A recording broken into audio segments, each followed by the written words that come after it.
Okay. There comes a time. Truco o Trato, el programa de Víctor Lenore en Subterfuge Radio.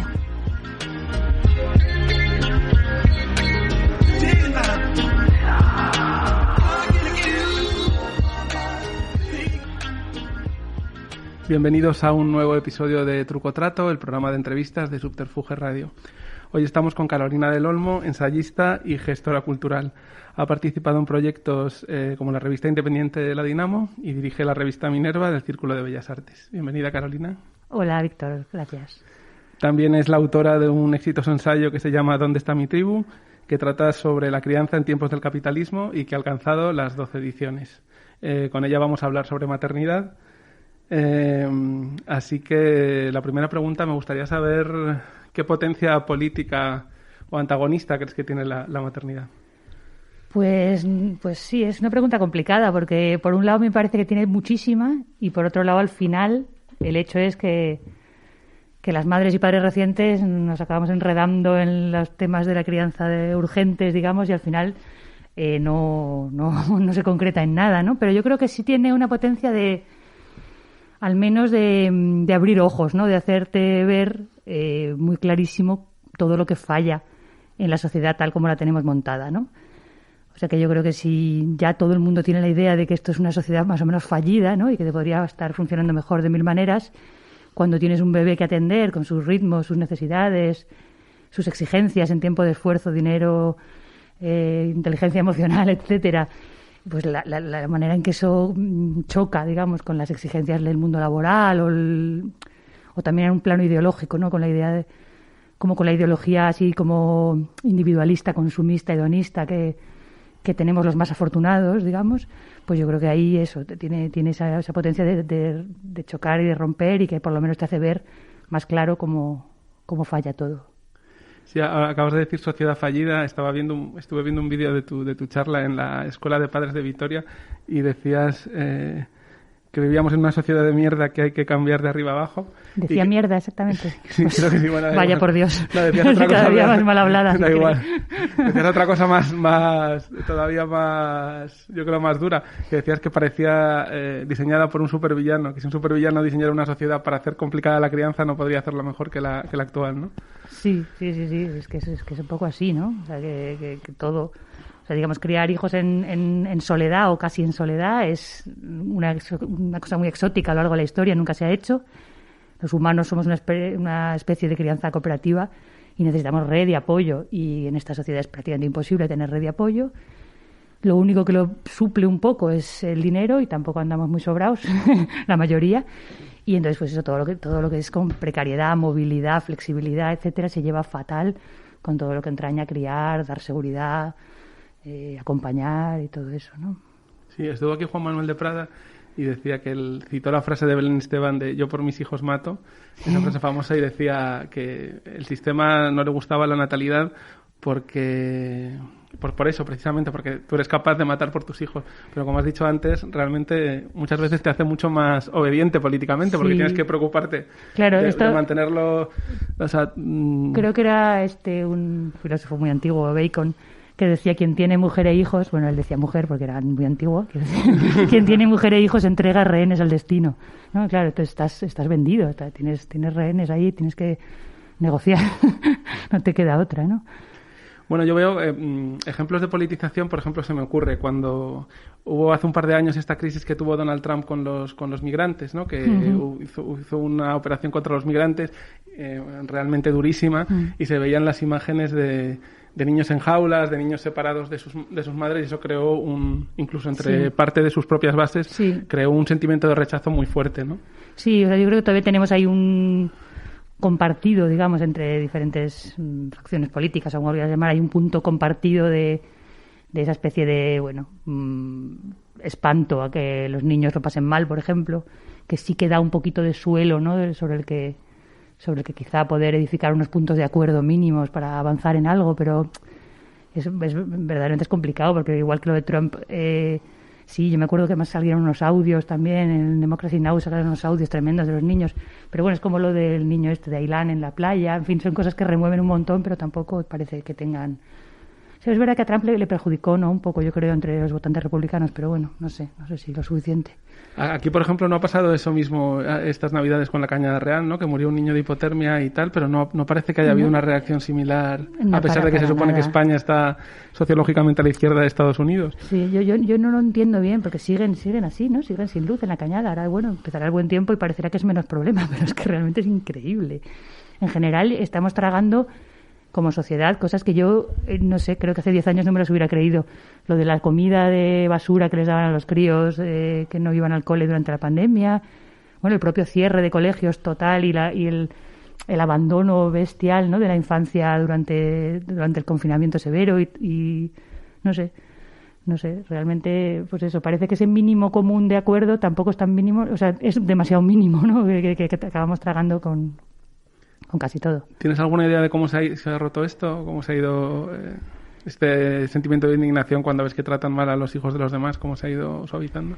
Yo no lo sé, es un tema tremendo, porque por otro lado es verdad que la gente le sigue afectando muchísimo en lo personal, ¿no? Y es verdad ese dicho típico de quien tiene un hijo tiene a todos los hijos, ¿no? Que es verdad, le pasa a todo el mundo, no solamente a la gente progresista o de izquierdas, ¿no? A todos nos preocupan los hijos de los demás y los vamos viendo. Me acuerdo una vez con Rayo, el liberal, que decía que a cada uno le preocupaban sus hijos. Y es que no es verdad, hombre, a la gente le preocupan los niños de los demás.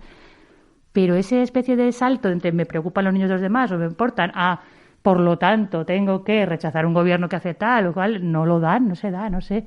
Yo, es verdad que fiarte de las impresiones que sacas en redes sociales siempre es mala idea, pero yo cada vez que había algo sobre la Cañada pinchabas y era increíble las respuestas mega hooligans y super fascistas de todo el mundo. Que hay niños en la Cañada, niños, los cojones, todos son yonkis, tal, pero ¿qué es esto, no? Era muy bestia. Hombre, la observación de Juan Ramón Rayo será una observación empírica de su entorno social, supongo, ¿no? A lo mejor, no lo sé. No, no me acuerdo cómo era la discusión, pero vamos, yo intentaba hacer ver que había un básico mínimo que teníamos que ponernos de acuerdo y que no podía pasar por el mercado y tal, y parece que tampoco el de la familia le parecía así suficiente o relevante. No sé. Bueno, pues te voy a pedir que saques una de nuestras preguntas incómodas. A ver si es suerte, no es demasiado incómoda. Las preguntas incómodas de Lenore. A ver, hay un debate, no sé si también será uno de estos falsos debates en redes, sobre izquierda y familia tradicional. Hay gente que dice que es un tema muy incómodo y que parece como que la izquierda está más centrada en defender modelos alternativos a la familia tradicional que en defender la familia, sea tradicional o no sea tradicional. ¿Tú qué opinas de esto? A ver, que es infernalmente complicado, efectivamente, porque es verdad y a la vez es mentira. No sé, quiero decir que o sea, que es verdad que, digamos, la izquierda más moderna, progresista, alternativa, de movimientos sociales, etcétera, sigue peleando contra el modelo estándar de familia, que es verdad que siempre ha sido un modelo muy represor y muy castrador, ¿no? O sea, la idea de un padre que manda, etcétera. No sé, toda la literatura universal está lleno de ejemplos de familias opresoras y es lógico querer romper también esa opresión. Lo que pasa es que, al mismo tiempo, estamos realmente en un momento en el que las familias son una estructura tan floja, tan desprotegida y tan vulnerable que parece duro, ¿no?, seguir dándoles por el otro lado en vez de decir, oye, vamos a cerrar filas un poquito aquí para defender, ¿no? Pero por otro lado también te encuentras en ese falso debate probablemente del que estamos todos hablando en Twitter y tal, con gente que parece creerse que solo con tener hijos, o sea, que tener hijos es una especie de, no sé, como de epifanía, de transformación personal y tal, que tampoco es plan, ¿no? O sea, bueno, no pasa nada, tener hijos es muy corriente y tampoco es una cosa así. O sea, que no sé, como que entran ahí en liza un montón de posibilidades o de posturas que todas tienen un cachito de razón. O sea, a mí me parece que, bueno, que en términos materiales, desde luego, nos vendría muy bien centrarnos en ver qué políticas sociales hacen falta, porque España, por ejemplo, está a la cola de Europa en términos de políticas familiares o familiaristas. Está muy abandonado todo, las aportaciones por hijo a cargo, o sea, todos los sistemas de excedencias o de permisos parentales, todo lo que tiene que ver con el sistema de cuidados y dependencia en España está muy, muy abandonado. Y en ese sentido creo que la izquierda tiene que hacer suyo eso como otras cosas. ¿Hay algún país que sea un ejemplo, un referente de políticas más o menos presentables de protección a la familia? Presentables. Me encanta. Aspiramos a poco, ¿eh? A ver, los escandinavos, los nórdicos siempre son los referentes, ¿no? Tienen sus aqueles y tienen sus cosas, ¿no? A lo mejor son un poco demasiado individualistas en cierto sentido, o cosas así, pero vamos, comparado con lo de aquí son una gloria. Pero Francia, sin ir más lejos, también lo tiene mejor montado. Y no soy yo experta en políticas públicas, no me lo sé bien en detalle. Soy muy desmemoriada. Pero lo que siempre que voy leyendo digo, mira aquí, mira allá, ¿no? Es mucho más avanzado. Bueno, decías que te parecía exagerado vivir la paternidad y la maternidad como una epifanía. Yo creo que en realidad sí que es una epifanía, pero no es un parque de atracciones. O sea, es una epifanía en el sentido, creo que tú lo decías muchas veces, que somos la primera generación que la primera persona a la que cuidan es sus hijos, que no ha tenido otros hijos en brazos que sean pues de tus hermanas, de tu barrio, de lo que sea, ¿no? Somos muy poco cuidadores y tal. O sea, puede ser una epifanía, pero no un camino de rosas. Claro, no, ni camino de rosas.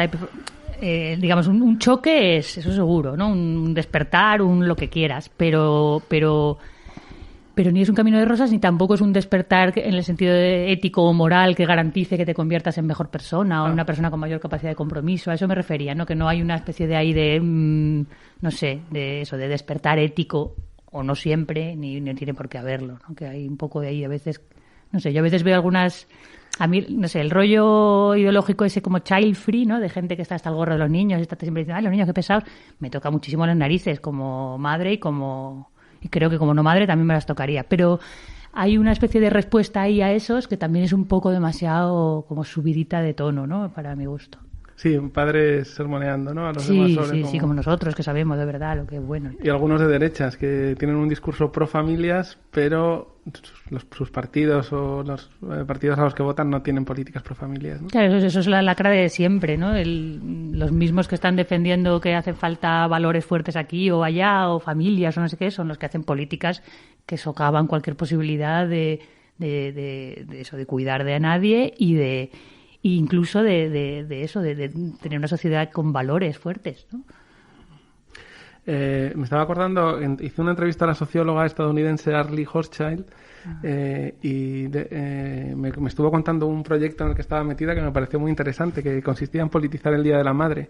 Por lo visto había un cura ahí de estos que tienen un grandísimo seguimiento en Estados Unidos que había decidido que cambiar el Día de la Madre, en vez de que la familia se reuniera y darle un regalo, pues que la familia se reuniera y dar un regalo a algún niño de la comunidad que necesitara algo para funcionar. No sé si hay algo en España, hay algún tipo de iniciativas políticas ligadas a la maternidad que sean interesantes. Con el Día de la Madre yo no conozco ninguno, pero la verdad que igual sí que era repolitizable y interesante repolitizar.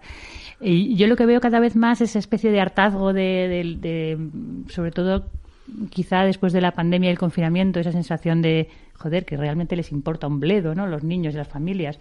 Pues después de eso yo estoy viendo como ciertos intentos o amagos de politizar un poco la crianza y el cuidado, desde eso que es las revueltas escolares, estas que están empezando como a cortar calles de tráfico en las entradas de los coles para reivindicar que hace falta un camino seguro a la escuela y que en los entornos de la escuela no debería haber tráfico o que debería cortarse para que los niños pudieran llegar tranquilos y salir tranquilos, o intentos así, pues eso, de intentar cuando por ejemplo con las medidas anticoronavirus estaba permitido el no sé cuánto % de aforo en las casas de apuestas, pero los parques estaban cerrados, era como tan...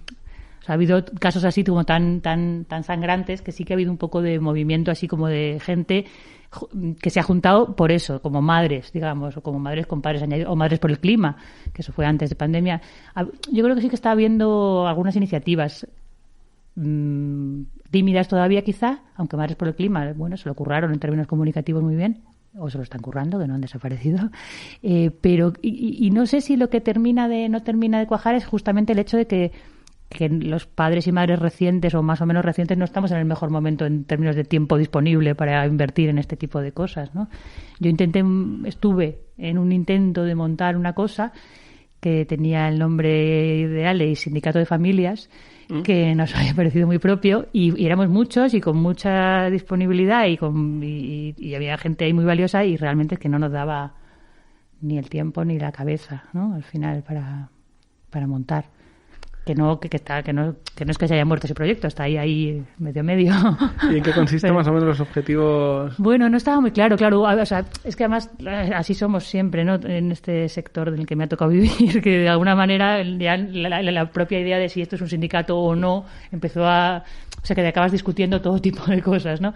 Digamos que la idea era un poco eso, buscar 3-4 puntos fuertes de reivindicación de políticas que tengan que ver muy específicamente con familias, ¿no? Descartar, por ejemplo, o sea, digamos, nos podrías discutir sobre cuestiones económicas, de cómo facilitar en términos económicos, en términos de ingresos, la crianza. Pues a lo mejor salía la renta básica. Y decimos, no, pero no queremos renta básica, para eso ya hay una asociación de renta básica. Vamos a pensar específicamente en familias, no en familias con hijos pequeños, también en familias con mayores o con dependientes de cualquier tipo, pero sí intentar buscar unas cuantas reivindicaciones muy de consenso y muy de cajón, digamos, pero muy específicas de familias para intentar ponerlas un poco en agenda.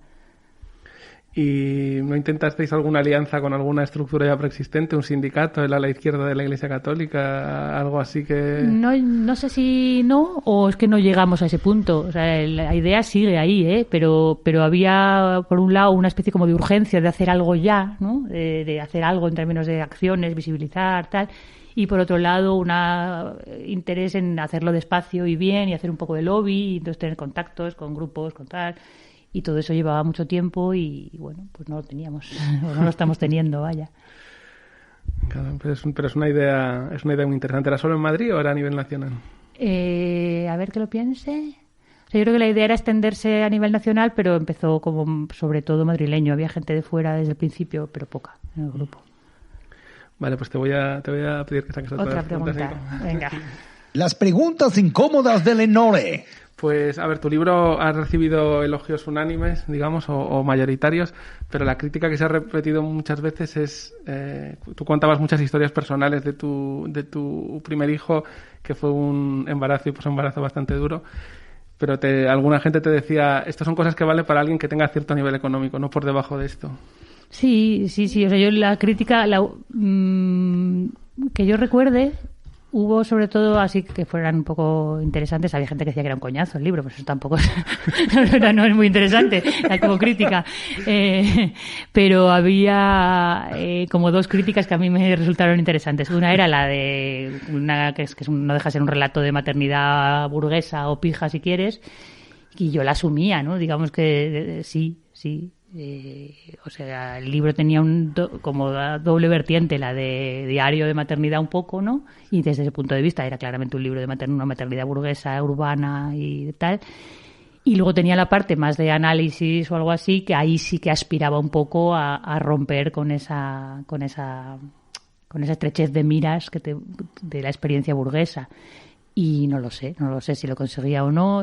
Supongo que en algunos análisis de algunas cuestiones más y en otras menos, porque siempre se te escapa algo cuando no estás en el ajo. Y luego había otra crítica que era... esa no era muy tampoco. Pues como que no hacía quizá suficiente referencia o recogía en suficiente medida pues toda la parte así del feminismo, de la crisis de los cuidados y de todas estas cosas, ¿no? Que lo daba un poco así como por sentado, sin citar convenientemente a quien al parecer era innecesario citar. Claro, feminismo y maternidad es otro temazo. Yo recuerdo haber ido a una de las presentaciones de tu libro en una librería de Lavapiés a escuchar ahí lo que tenías que decir tú y lo que tenía que decir la audiencia, y recuerdo que al final una chica me regañó por no haber hablado. En plan, normalmente cuando estás en un foro de debate feminista te regañan por hablar demasiado, ¿no? Por quitar la palabra, por tal, pero aquí esta vez cuando acabamos se acercó esta chica que se llama María Bilbao y me dijo, veo aquí muchos hombres que parece que este tema les es ajeno y no tienen absolutamente nada que comentar y tal. Entonces yo... Bueno, si estabais ahí ya supongo que algo interesaría, ¿no? Algún tipo de interés había, sí, pero bueno, yo que sé, incluso puede ser una crítica legítima, pero también es verdad que hay veces que te sientes como que si hablas lo haces mal y si te callas también lo haces mal, o sea que no hay forma de hacer nada bien.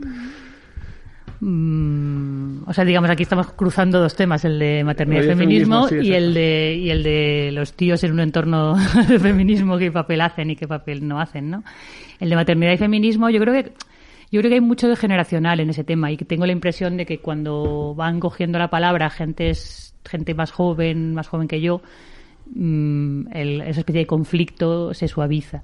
Tengo la impresión de que son las generaciones más mayores que yo las que no llevan bien del todo el tema de que puedas reivindicar la maternidad desde un punto de vista así como progresista, o la idea de que el cuidado pueda ser más que una carga, que es el tema que yo siempre estoy ahí peleándome con, no sé muy bien con quién, la verdad, pero bueno, con algunas teóricas, supongo, del feminismo que pues eso, como que aunque, no sé cómo decirlo, el discurso de somos vulnerables, hay que poner la vida en el centro y los cuidados son fundamentales, ha calado, todo el mundo lo repite.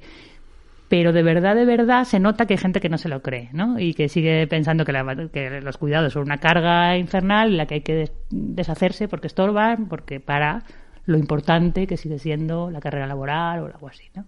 Entonces, con esas personas a mí me apetece discutir porque me parece que eso que hay que tomárselo en serio, ¿no? Lo de que la maternidad es importante o los cuidados son importantes o que hay que poner la vida en el centro y que no vale decir, pues esto, o sea, eso, no sé. Es el tema de los permisos iguales intransferibles, por ejemplo, que muchas veces se defienden como medida estrella porque tienen una óptica totalmente laboral, ¿no? en el enfoque. Y es verdad que hay una desventaja en términos laborales para las mujeres en edad de cuidar o maternar, pero no puedes abordarlo solamente desde esa óptica o no sé. Bueno, dices que eso es un problema más de generaciones como la nuestra o mayores y que se va solucionando a medida que bajas el nivel de edad. En realidad, en el feminismo de los 60 y de los 70 había cierta hostilidad hacia la maternidad, ¿no?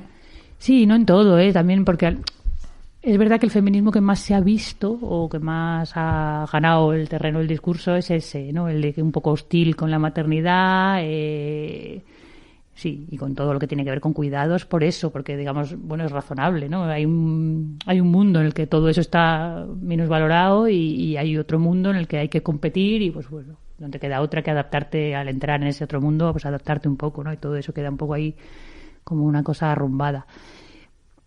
Pero también a la vez en los 70 y tal había toda esa la rama del feminismo de la diferencia, que cuando consigues entender un poco, porque que el problema, claro, es una pena, porque esa parte del feminismo que tiene su interés eran súper crípticas escribiendo, no me preguntes por qué, yo no entiendo casi nada. A ver, estoy parodiando un poco, que tampoco ni me lo he leído mucho ni nada, pero ahí hay una parte de feminismo interesante, muy maternalista incluso, pero que es más arduo teóricamente, quizá. ¿En qué consiste así para el feminismo de diferencia? No me hagas, eso sí que es una pregunta incómoda, eso sí que debe estar en la caja. Explícanos el feminismo de diferencia en pocas palabras, ¿no? Joder. Básicamente es eso, como que el tipo de socialización que ha dado lugar a la feminidad, ¿no? Como figura un poco sociológica, tiene un valor o un interés que no debe perderse, ¿no? Frente a es todo muy cutre, ¿no? Estas etiquetas, porque luego ninguna encaja bien, pero frente a pues el feminismo de la igualdad, que dice que todos, bueno, pues que hay que, digamos, limar diferencias y tal. Bueno, por poner un ejemplo, yo me acuerdo hace poco Patti Smith dio una entrevista en El Mundo y ella recordaba con amargura como cuando decidió retirarse de su carrera discográfica y dedicarse a la crianza, recibió un montón de cartas hostiles de cierto sector del feminismo llamándola vaca y cobarde y tal. Ahora, por ejemplo, yo supongo que es un avance que no se me ocurre que una cantante ahora haga eso y le pase lo mismo. Supongo, ¿no? Que no, que eso ya no pasa. Pero bueno, sigue estando ese mismo rollo un poco ahí latente en muchas cosas, ¿no? El otro día salía el plan de corresponsables del Ministerio de Igualdad para, creo que estaba destinado de primeras a familias de madres solteras, o bueno, creo que familias monoparentales, no necesariamente de madres, aunque la mayoría sean madres, como para hacer una especie de bolsas de cuidado para cuando son familias con un único progenitor al frente y tienen que, pues, necesidades laborales o algo así en horario de fuera del estándar de escuela infantil, ¿no? o de colegio. Y había por ahí alguna crítica a eso de catedrática de no sé qué y tal. Pues es que a ver si esto va a refeminizar o volver a feminizar la idea del cuidado, porque a ver quiénes son esas cuidadoras, seguro que son mujeres, que a su vez descargan a mujeres para que, ¿sabes? Como que siempre hay alguien dando un poco la brasa con el tema en vez de decir, oye, mira, bien está, ¿no? Que se ponga un poco de ayuda a estas familias que están tan hundidas, ¿no? Sí, porque lo que defiende tu discurso en el fondo es que los cuidados no son una carga, sino una experiencia humana crucial que es parte de lo mejor de la vida, ¿no? Digamos. Algo así, o sea que es un poco como el trabajo, trabajar en el sentido de cultivar tu huerto, construir tu cabaña, esas cosas así como de Walden, ¿no? Son maneras de desarrollarse de una persona, ¿no? Es importante.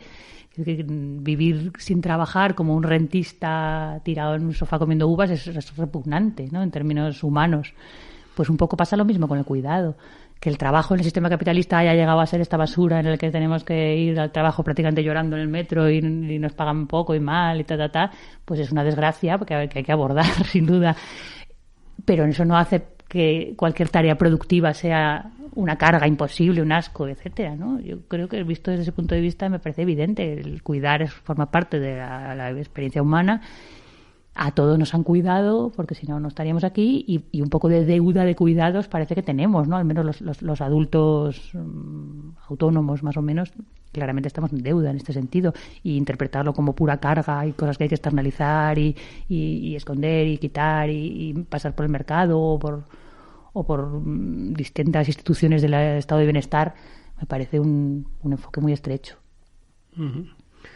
¿Y cómo ves tú esto de la implicación de los hombres en los cuidados? ¿Crees que se avanza, se retrocede, que hay algún paradigma que te parezca interesante actualmente? A ver, yo creo que se avanza claramente, ¿eh? Yo me acuerdo de estas encuestas que se hacen de uso del tiempo, que siempre salen, pues eso, que siempre hay una distancia enorme, ¿no? Entre las horas que dedican de media las mujeres a cuidar o al trabajo doméstico, etcétera, y las que dedican los hombres. Y el titular siempre es: las mujeres dedican más de no sé cuánto % que los hombres, tal. Y es verdad que es el colmo, ¿no? Que supuestamente vivimos en una sociedad igualitaria, somos todos muy modernos y seguimos con esa distancia que es intolerable. Pero también es verdad que si tiras un poco de hemeroteca, los números van mejorando mucho. Había por ahí una encuesta del uso del tiempo, que no me acuerdo si era de finales de los años 80, que a lo mejor a los más jóvenes les parece como muy jurásico, pero yo ya tenía, no sé, a finales de los 80 yo tenía 14 años o así. O sea que para mí es una cosa bastante reciente. Y entonces había como diferentes como ítems de cuidado de niños, ¿no? Y qué porcentaje los asume el padre. Y había algunos como llevar al crío al pediatra o atender un llanto nocturno que eran cero pelotero. O sea, ningún padre hacía ninguna de las dos cosas jamás, ¿no? Hacían las típicas de los deberes o jugar y tal, pero nada más. Y bueno, yo creo que estamos en otro momento. O sea que yo creo que hay muchísimo que reivindicar y muchísimo que transformar, pero que tampoco podemos ser ciegos a que sí algo se está moviendo claramente. Lo que me parece es un error, no sé, algunos intentos de forzar las cosas que no los termino de ver claros, como ese de los permisos paternales iguales e intransferibles, en el sentido de, no, o sea, me parece perfecto, sobre todo en términos de derechos individuales. Tú has tenido un bebé, pues también tienes derecho a cuidarlo tú y a disfrutarlo o a sufrirlo, según cada uno, seas un hombre o seas una mujer. Pero me parece como que la manera ahí de insistir en esa medida y de intentar venderla, ¿no? Ahora estaban los de la plataforma pro permisos iguales e intransferibles exigiendo que se legislara que el permiso paternal debía disfrutarse en soledad. O sea, que tenía que ser la madre ya trabajando y el padre quedarse en casa solo. Porque decía, claro, es que si no, la madre va a ser la que va a estar cuidando al bebé y el padre a lo mejor con suerte estará haciendo la comida o limpiando, pero tiene que estar cuidando al bebé, hay que obligar. ¿Cómo vas a forzar eso? O sea, ¿qué estás diciendo? Vamos, a mí me parecía tan loco. En fin, no sé, son cosas que no, que claro que hay que fomentarlas e incluso forzarlas de alguna manera, y que las políticas públicas tienen que estar ahí presionando, pero de ahí a ese disparate, ¿no? Sí, un error similar, menos disparatado, es el de exigir que los colegios tengan a los niños más tiempo para que se pueda conciliar con el trabajo, ¿no?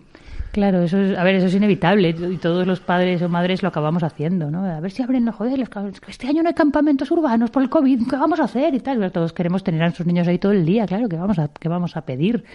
Pero claro, no deja de ser un disparate, efectivamente, pero ya se tiran los críos ahí horas y horas y horas. Si lo miras con ojos completamente inocentes, así como de de Agustín García Calvo, de ese tipo de miradas tan de fuera, es tan disparatado, ¿no? De estar exigiendo que los críos estén más y más horas ahí metidos. Y te iba a hacer otra pregunta sobre el feminismo. ¿Tú crees que es fundamental el feminismo a la hora de enfocar una mejoría en la crianza? O sea, ¿Crees que es crucial el feminismo o que se podría hacer perfectamente con otro tipo de doctrinas y enfoques diferentes? En políticas públicas, por ejemplo, destinadas en políticas públicas y en políticas personales de cómo cada persona lo enfoque en su casa, vamos.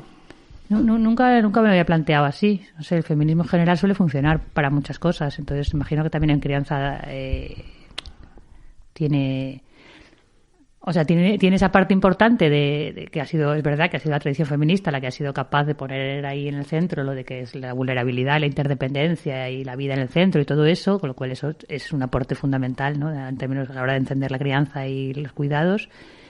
Y por otro lado, en términos de políticas públicas, pues es fundamental, ¿no? Tener ahí el aporte del feminismo, pero también es verdad que es interesante que no siempre coincide al 100% la agenda que puede tener el feminismo, o el feminismo, es verdad que siempre es eso, feminismos, ¿cómo lo decimos?, ¿no? Porque hay diferentes agendas y diferentes peticiones y diferentes políticas, pero sí yo creo que hay como una especie de agenda un poco que se podría considerar en políticas públicas feminista que no siempre coincide con la agenda de los cuidados. Entonces que yo creo que ahí a veces nos hacen un poco el truco con esto, ¿no? Desde el punto de vista... O sea, políticas de cuidados, inmediatamente se asume que van a ser feministas o que las feministas van a ser pro cuidados. Y no. Y hay veces, hay diferentes intereses en liza y no siempre son armoniosos. Sí, lo digo porque hace poco César Rendueles decía que es un experto en marxismo, decía que él no veía que el marxismo fuera fundamental para ninguna política emancipatoria. O sea, que había gente que se empeñaba en que era marxismo o nada, pero que hay otro abanico de enfoques que te pueden servir exactamente igual para llegar al mismo objetivo. Claro, pero es que, o sea, el marxismo efectivamente es un abordaje que seguramente puedes prescindir, ¿no? Y hay otras posibilidades de liberación. Pero en el caso del feminismo, si lo reduces al mínimo básico estándar de igualdad de trato, igualdad de oportunidades, igualdad de derechos, hombres, mujeres, pues eso parece irrenunciable, ¿no? Creo yo. O sea, lo que pasa es que desde ese mínimo básico hasta todo lo que pide una agenda feminista, etcétera, pues hay un abismo. Bueno, pero yo que sé, una familia que sea católica, o no se me ocurren más ejemplos, o que sea igualitaria por otro camino, puede llegar por otros caminos diferentes, ¿no? A una crianza saludable y mucho mejor que la que tenemos en un sistema liberal capitalista. Sí, puede ser. No te veo muy convencida. No, porque es que depende, claro. O sea, yo creo que estamos usando feminismo en diferente, vale. ¿No? O sea, o alguien que sea buena persona de manera por ciencia impulsa, como nos encontramos mucha gente por la calle todos los días. Quiero decir que no hace falta, no es porque sea el feminismo, no, claro, pero si te pones así, claro, ninguna doctrina es necesaria para nada. Claro, ¿no? Claro, por eso digo. Sí. Así, en ese nivel, sí, estamos de acuerdo. Pero ¿por qué? ¿Cómo estábamos usando feminismo en diferentes acepciones? No, pensaba que era otra cosa. No, si es así, sí. O sea, si te refieres a eso, que hay gente que sin ninguna noción de feminismo puede comportarse de una manera muy adecuada en familia, en crianza, en cuidados, etcétera, pues estoy completamente de acuerdo. Pero también creo que se podría reinterpretar su actuación como siendo como feminista, aunque no lo sepa, ¿no? Sí, claro, igualitaria o otros 50 objetivos, emancipadora, como quiera, ¿no? Sí. No lo digo por estos eslóganes que con las redes sociales también, la revolución será feminista o no será, yo que sé, todo este tipo de cosas que es como, bueno, sí, no. Sí, pero o sea, los eslóganes son lo que son eslóganes, claro, o sea, sí, o sea... Eso, si lo rebajas mucho de nivel feminismo, sí, es verdad, la revolución será feminista o no será, en cierto sentido, claro, no vamos a hacer otra vez. En fin. ¿Y qué opinas? Te iba a preguntar de los ejemplos que vemos en los medios de comunicación o que tenemos más presentes, que yo creo que siempre tienen su importancia. Por ejemplo, hemos visto que la izquierda del PSOE...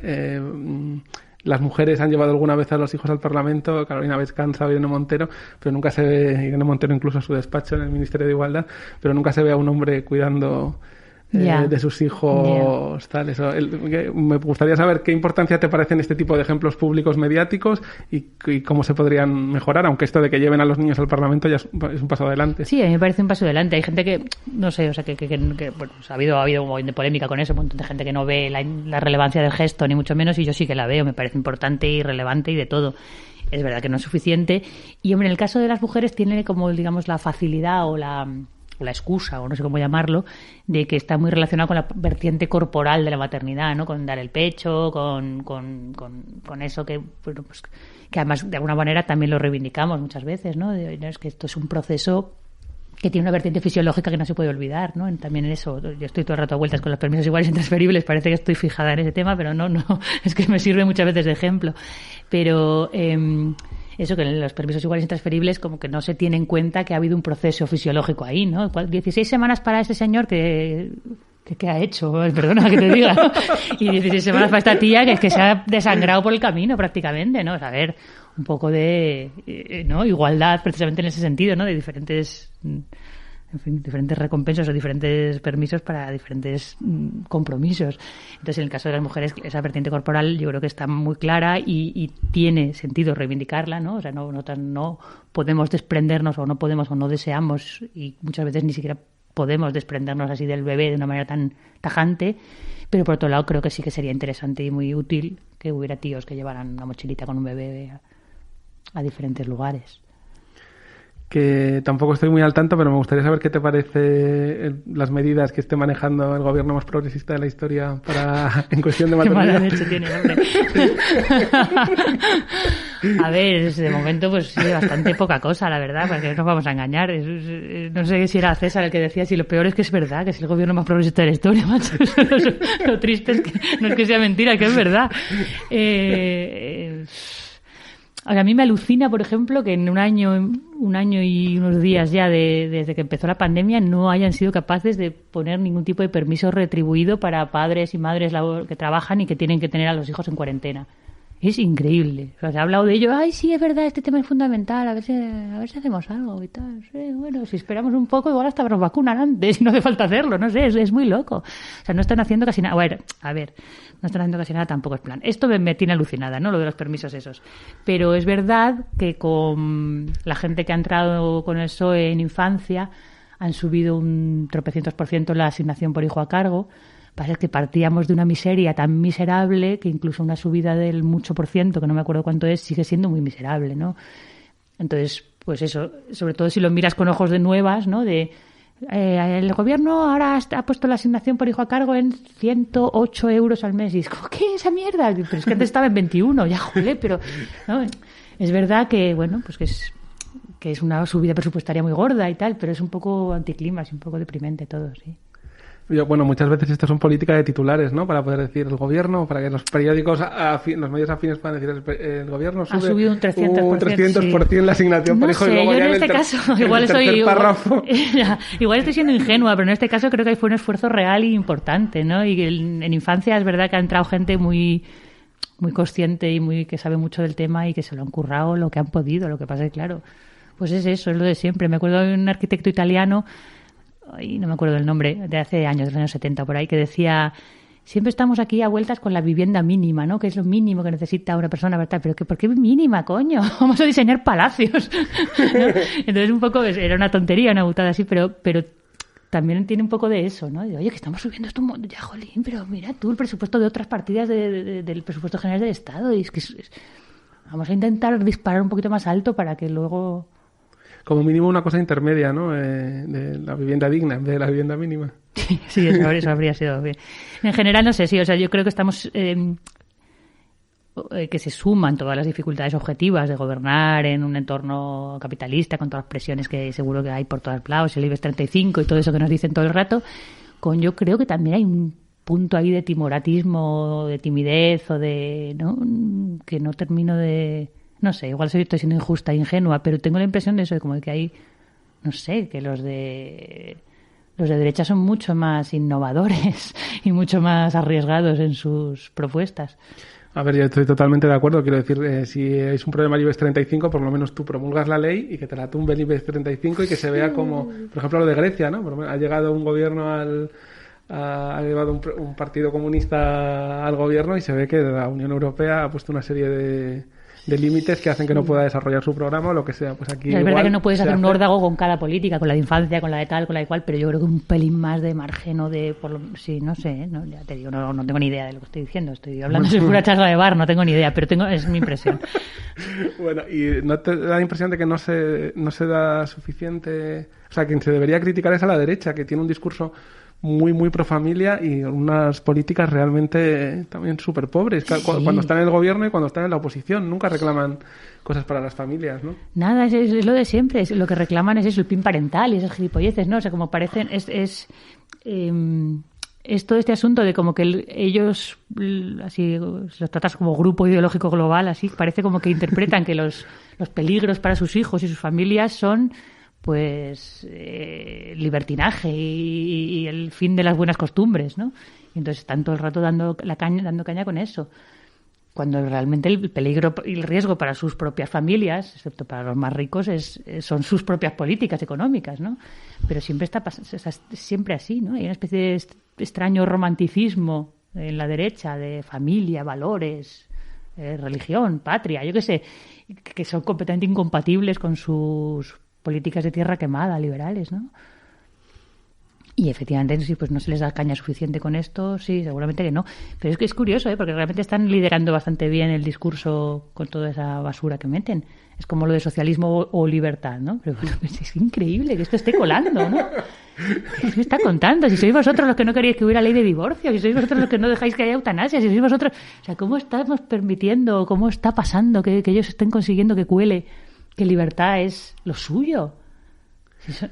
Bueno, también hay un cambio en la derecha. Por ejemplo, me acuerdo cuando entrevisté a Early Hochschild, decía que había una paradoja que a ella le llamaba mucho la atención, que era que los progresistas o demócratas estadounidenses eran gente con familias estructuradas, con vidas estructuradas y bastante convencionales, por lo menos los de su círculo, y que en la derecha ya veía mucha gente defendiendo los valores tradicionales, pero que en el fondo llevaban 3 divorcios, eran adictos a las drogas, gastaban como estrellas del rock and roll, ¿no? Porque tenían el dinero para hacerlo.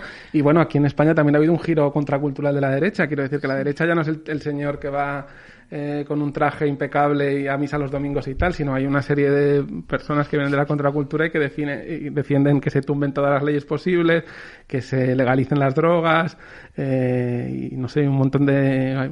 O sea, que no, la derecha no es la derecha tradicional del postfranquismo, ¿no? Ya, no sé, no, ahí me dejas descolocada, no tengo nada que decir. no lo había pensado, ¿no? No sé yo. Eso, la derecha desestructurada esa. No. Bueno, pues te voy a pedir que saques la última pregunta incómoda. A ver. Las preguntas incómodas de Lenore. Bueno, pues ya que estamos con la charleta de bar, cuando estábamos preparando la entrevista me comentabas que leías la prensa y que te llamaba la atención algunos columnistas como Juan Soto Ibars, como Alberto Olmos, hiciste este comentario, algunas columnas mías o así, que a veces las mirabas y decías, joder, están diciendo cosas que hacían falta decirlas, pero otras veces te parecía que eran... traición de clase, decía directamente, ¿no? Dije eso. Claro que digo cosas que no. Una expresión muy bonita por mi parte y muy interesante. Entonces, a mí me surge una pregunta que me interesa mucho, que es gente incluso que se siente a la izquierda cuando critica la deriva o la situación de la izquierda, ¿qué límites crees que hay o dónde crees que está la crítica legítima y cuándo se convierte en traición de clase? Yo lo estuve pensando después de habértelo comentado porque ni yo misma lo tengo muy claro, ¿no? Pero yo creo que ahí hay un problema de... No sé, de muchas cosas, ¿eh? Seguramente una parte importante es puro clickbait y puro discursos poco matizados porque te leen más y te pinchan más, ¿no? Yo creo que eso probablemente es la explicación causal en términos materiales más relevante para esto. Pero creo que a veces esas críticas así de alguien tenía que decirlo, ¿no? Yo qué sé, el Ministerio de Igualdad, qué pesa... Alberto Olmos, por ejemplo, ha escrito alguno muy gracioso, ¿no? Diciendo no hay nadie más machista que Irene Montero y tal. Pues te lo leías y tenía gracia. O sea, no solo tenía gracia porque Alberto Olmos tenía gracia, sino que había ahí algunos apuntes lúcidos, ¿no? Que es de los que se podría tirar. Pero otras veces, para mí, se les va la pinza un poco. Y yo creo que tiene que ver un poco con un poco como con pensar solo, no sé cómo decirlo. Eso de, no sé si es de Machado, ¿no? De Omairena, lo de en mi soledad he visto muchas cosas que no eran verdad. ¿No? Tú te pones ahí a decir, pues entonces, joder, y todo eso cuánto, tal y cual es esto, porque esto es el colmo, ¿no? Y no, perdona, vete ahí a hablar con gente, ¿no? Vete a una asamblea feminista, charla un poco y fliparás, porque no es lo que tú te estás imaginando que está siendo ni nada, ¿no? Y seguro que te acuerdas, o igual no, en la Dinamo, hace 1000 años, una vez, teníamos una parte de la revista como sobre movimientos sociales, íbamos sacando cosas. Y me acuerdo que había algo sobre Palestina que queríamos tratar, y no sé cómo fue la historia, que había que a la vez que queríamos tratar el tema había habido como un repunte de antisemitismo por otro lado, ahí feo, ¿no? Y dentro de sectores de izquierda también, entonces no nos apetecía que no pareciera que estábamos apuntándonos a esa especie de ataque antisemita que pasa mucho a veces, ¿no? Que de la antipolítica del Estado israelí hay gente que se pasa 3 pueblos para otro lado y acaba siendo un cerdo antisemita. Entonces, intentando evitar eso, me acuerdo que lo que se nos ocurrió fue, vamos a hablar de los judíos israelíes de izquierdas que están realmente poniendo ahí su lucha y su cuerpo en defensa de los palestinos, que los hay. Entonces, a mí me parece que ese esfuerzo que hicimos en la Dinamo es exigible a todo el mundo que se considere de izquierdas o progresista.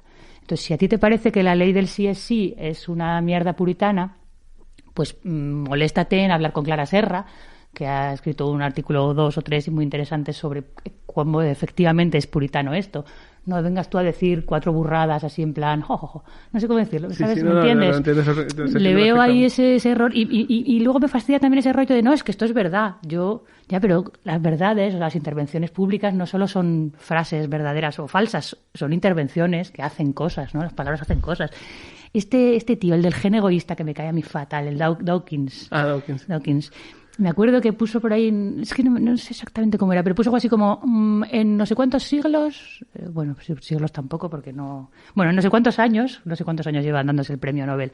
Ningún musulmán ha ganado un premio Nobel de física, ni de no sé qué, ni de matemática, no me acuerdo cómo era la historia, pero algo así como, esto es un dato objetivo. No estoy yo diciendo que sean más idiotas ni nada, ¿no? Es un dato objetivo y tal. Y es tan repugnante, ¿no? Esa postura de yo estoy aquí emitiendo una verdad, es un dato objetivo, no estoy siendo racista. No me fastidies, ¿no? Estás ocultando un montón de cosas que han pasado para que esto haya llegado a ser así, estás machacando por un lado en un momento en el que esa gente también está siendo machacada por otros, estás ahí jugando en un juego que no puedes fingir que no conoces. Entonces a mí me parece que Alberto Olmos, que es un tipo al que le tengo cariño en la distancia, no lo conozco personalmente, pero por ejemplo Alberto Olmos, y alguna vez tú, y Soto Ibars lo tengo menos leído, pero a veces también dice unas barbaridades tremendas para mi gusto, y me da pena por eso, porque me dio la impresión de que, como de joder, que no sería tan difícil que fueran más acertados en sus críticas. Entonces, así tu propuesta práctica sería que Alberto Olmos se pase por una asamblea feminista o que entreviste a Clara Serra. Vale, si lo dices así, seguro que lo oye Alberto Olmos y me acaba haciendo varios chistes al respecto.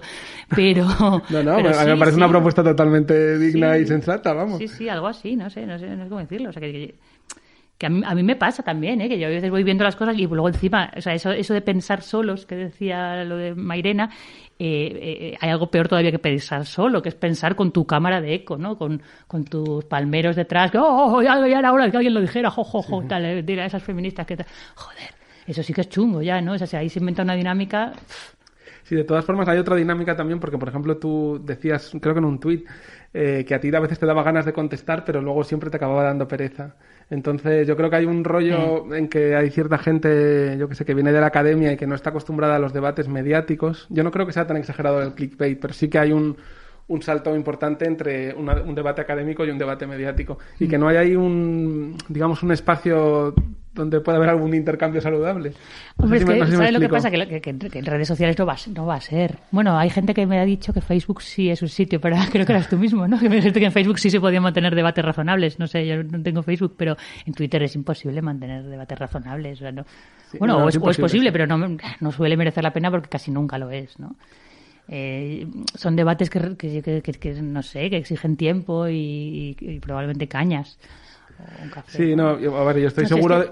Por ejemplo, es que justo he visto una entrevista, creo que era entrevista o era una reseña, no sé si era, porque es que no solo me he leído las primeras líneas, no me ha dado tiempo a seguir, de Alberto Olmos, el último libro de Soto Ibars, de hoy creo que era. Sí.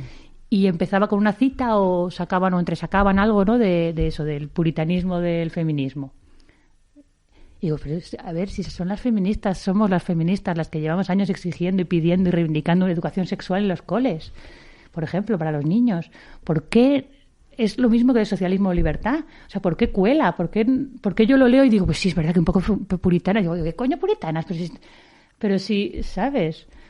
O sea, que se puede ver desde el otro lado y que comprar el discurso de que las feministas somos las puritanas que estamos haciendo censura todo el rato es muy injusto. Es como comprar el discurso de que los liberales, los únicos que defienden la libertad son Ayuso y Aznar porque defiende conducir borracho, ¿no?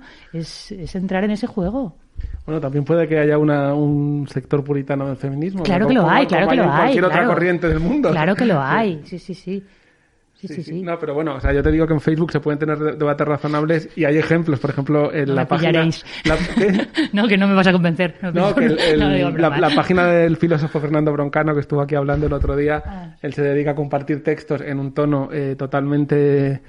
no sé si decirlo pedagógico, de compartir información y el debate ahí es impecable totalmente. Me gusta. De hecho, te recomiendo mucho su página, que le eches un vistazo. De hecho, él vino aquí y en su último libro, que se llama Conocimiento expropiado, citaba una frase de Kant que decía que más o menos como que toda la revolución tiene que ver con un diálogo entre la parte más ilustrada de la sociedad y la gente no ilustrada que quiere un cambio. Y veía que eso es lo que faltaba, ese tipo de espacio en el que pueda haber ese intercambio, que yo sinceramente no lo encuentro. O sea, veo cosas como la que dices tú de me molestan ciertos artículos que veo en la prensa, pero me da pereza contestarlos porque lleva tiempo y porque no hay muchas posibilidades de que cuajen un debate razonable y creo que ahí nos perdemos. Sí, nos perdemos en algo, sí, seguramente. Y tú que trabajas en revistas y en mesas de debate y todo eso, seguramente verás que no hay muchas mesas donde haya una diferencia cultural grande. No sé si... Sí, no, para nada. Sí, tienes razón. Vale. Bueno, pues nada, le pasaré tus sugerencias a Alberto Olmo. Y para terminar me gustaría saber que si estás escribiendo otro libro. Tu libro anterior ha sido muy exitoso y seguro que tienes en la cabeza el siguiente paso. No. Ahora que puedo decir no, claramente me siento mucho más liberada porque hubo unos años en los que efectivamente estaba siempre empezando un libro y me agobiaba un montón y sufría acoso editorial. me llamaban editores, pero oye, que al final ese proyecto que tenía, es que no me da tiempo. Y hace un tiempo dije, mira, la porra, no. O sea, hasta que no tenga ganas o de verdad, no ganas de verdad, sino tiempo o algo así. Es que yo soy muy vaga. Yo duermo bastante y me gusta no hacer nada, estar un rato sin hacer nada. Entonces, entre los críos, el trabajo, mi rato de no hacer nada y mi rato de dormir, no hay literalmente ningún momento para hacer un libro. E intentarlo me suponía un agobio extra y desde que he decidido liberarme estoy mucho más contenta. Me da pena, porque tenía alguna idea de libro y era buena, creo. Pero bueno, ya otro año será. No. Bueno, y entonces, si no vas a escribir otro libro, me gustaría saber un poco sobre tu relación con los lectores. Estuviste en esta escuela de padres de Vitoria, que yo no sabía ni que existían las escuelas de padres. Supongo que la gente te escribe, te invita a debates, todo eso. ¿Cómo es tu relación con los lectores de tu ensayo?